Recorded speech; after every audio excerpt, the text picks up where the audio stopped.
Rogue hive detected.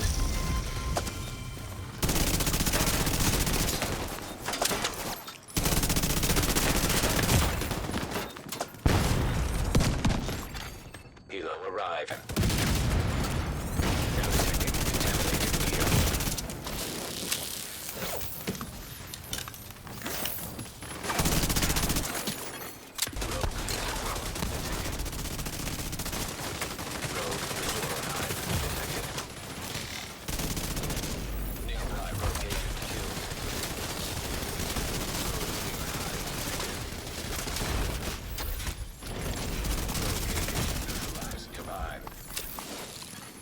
Rogue agent neutralized.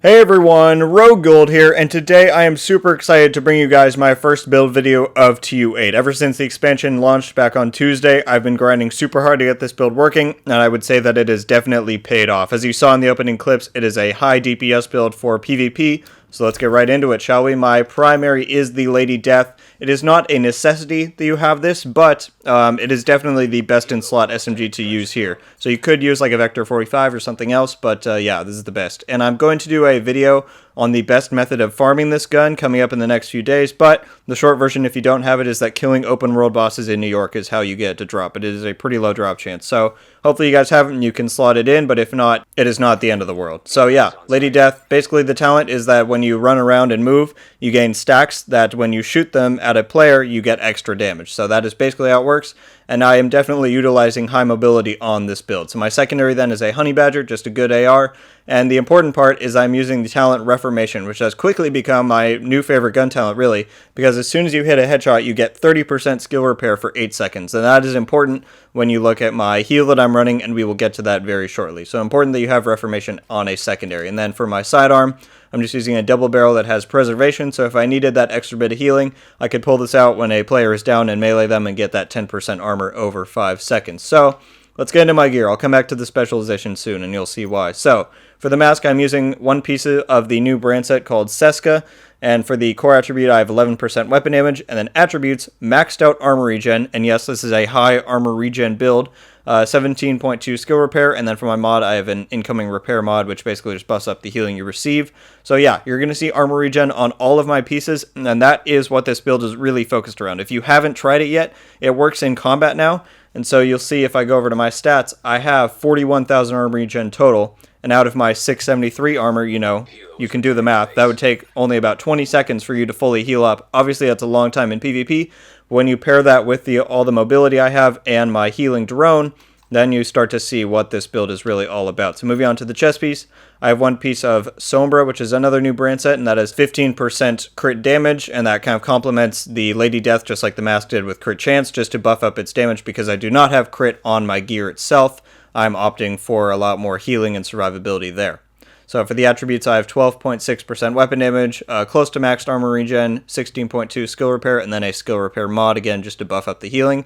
And then I'm running Unbreakable on here, which is not a must. You don't have to run this, but I like to have it because of how low my armor is, that if someone does get to my armor, I get this extra boost and I have another chance to take them down or run behind cover and let my armor regen and drone kick in. So that is why I'm using Unbreakable, and I would say it is definitely a nice pick to run.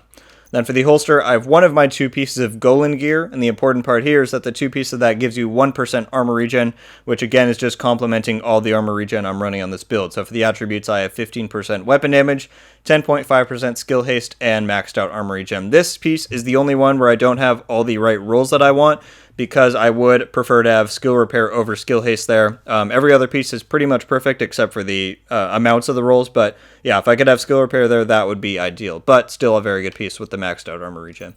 So then for the backpack, I have one piece Solikov for the 10% SMG damage, of course, 10.4% weapon damage, maxed out armor regen, 15.8 skill repair, and then for the mod, I just put crit damage to get that crit on the SMG up a bit.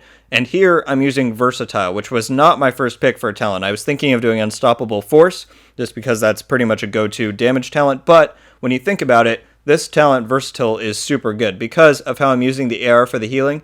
If I ever need to pull this out and hit a headshot to make my drone heal me up more for 8 seconds, then as soon as I swap back to the SMG, I'm getting 35% extra damage for 10 seconds. So I could swap, sprint up to the person, build up those damage stacks on the Lady Death, and then you just do an insane amount of burst damage. So that's why I'm using this, and I've liked it quite a bit after choosing to run. It is very nice.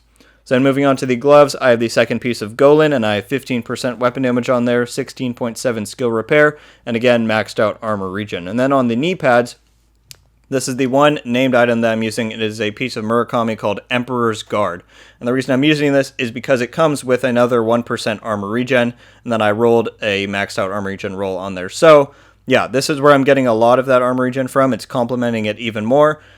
This core attribute, I have skill tier, and I don't know if I would necessarily want weapon damage because what this allows me to do is run one skill tier here, and then when I'm using the technician specialization, that's where I'm getting the second skill tier because it gives you one for free, so I'm at 2, which is why I get so much healing from the drone here. So that is my heal, the Fixer drone, and it's healing in PvP 24, almost 25,000, and so yeah.